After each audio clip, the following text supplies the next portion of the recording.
Good morning, boys and girls. LSD tip, JOELBLAESER. We're gonna fucking rant today, man. I had to get the coffee first after about 30 minutes of waking up.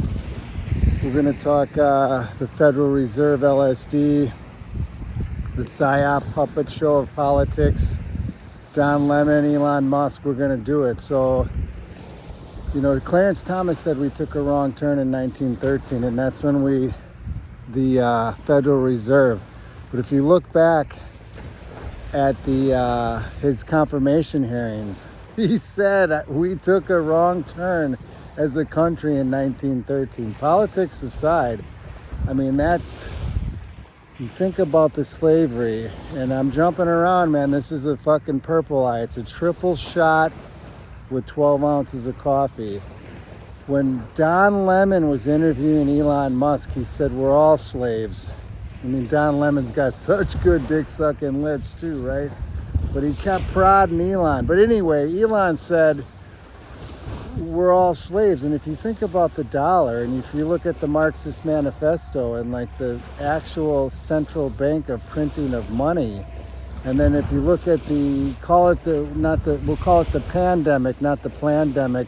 If you look at the 107 years of this is an interesting statistic of the Federal Reserve, of all the money they've printed in the 1 year of the pandemic, that represents 40% of all the money in circulation. And so, you know, the dollar. And in prison, I learned a lot about the central bank. And on Dead Tour, you know, many times when I would take LSD, I didn't take LSD many times, but many times, if it was maybe 6 times in nature and maybe 5 or 6 times at a show. At the most, I've taken LSD a dozen times.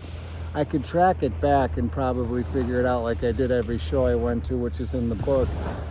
But many times I would, you know, we would all take a hit, and I would be on a fucking milk crate about the United States government and this and that. And the thing is, the CIA is like, they're the mafia, the cocaine importing agency. They are the strong arm of the central bank.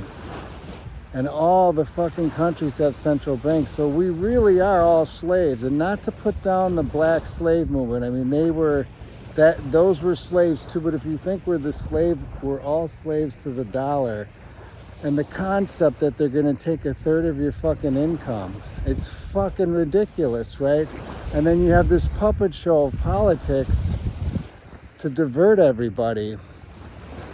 And yesterday, I don't think I posted that video about a guy in the Chow hall. I can't remember his name. And this is gonna, look at this story if you're watching this, if you're with me.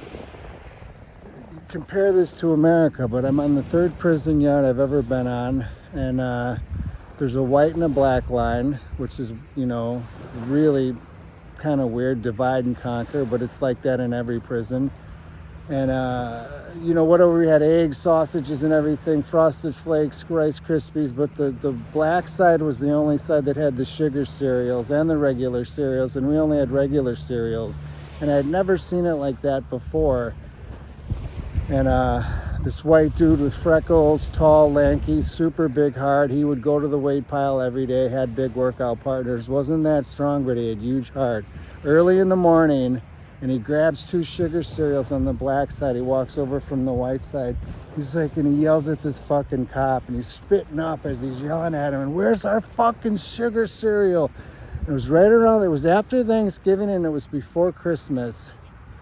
And the couple black guys started bitching at the guard too, but he went and he got back the cereal and he put it over there. But it's just like with America and the little fucking appeasements that they give us, and like Alex Jones saying it's a prison planet, but it kind of is, because where the fuck we going, man? We're not getting off this planet. So I would rather not live anywhere else than America, but the thing is, we are the biggest fucking terrorists in the fucking world because we have the most money. And all the money we give to these other countries, all of them. There's not one that I want to single out, but the reality of the situation is the fucking Federal Reserve are the fucking devils of the world. It's a private fucking corporation. Clarence Thomas also said we took a wrong turn, or we had some misgivings in 1932 or 33. And that's when they brought back the IRS and the taxes, which is just ridiculous. I mean, you can tax everything else, but the fact that you're going to tax our income just seems a little bit egregious and just too much to do, and something that I don't think should be done. But that's my rant for today. And the thing is with LSD, the MK Ultra and the COINTELPRO and all the shit that they did with LSD, and Sidney Gottlieb, that motherfucker, he should be publicly fucking gang raped. I mean, people like that should be fucking beaten and raped. Death by 1,000 cuts, man. But they gave LSD a bad name. But the reason why the federal government didn't like it is because it bring about radical social change. It would wash away your beliefs and the cultural imbuements and residues. Culture is bad. Beliefs are bad. It's in the moment. It's unfolding as a human being. Being present as the present moment unfolds, as Terence McKenna would say. And I remember meeting guys in prison. This big coke dealer at the first prison I came, he was from Caracas, and he had talked about when the LSD came to town, and he told me the years. He was a much older gentleman, but how it just, he had a really thick accent, but he just had a vast understanding of the English language, and he knew I was in there for LSD. And then I started studying it, and you could see around the globe of all the uprisings that happened. And so, you know, Maslow's hierarchy of needs, food, clothing, shelter, everything else is extra. We do have it all in here, but there's so much fucking psyop shit out there. Politics is a fucking puppet show, and the Federal Reserve is a fucking criminal organization. They just print money while we have to work for it as slaves. So, I love you all, man. I don't know if any of that's gonna make sense, but it's good shit. Be good, stay good, and be in the moment.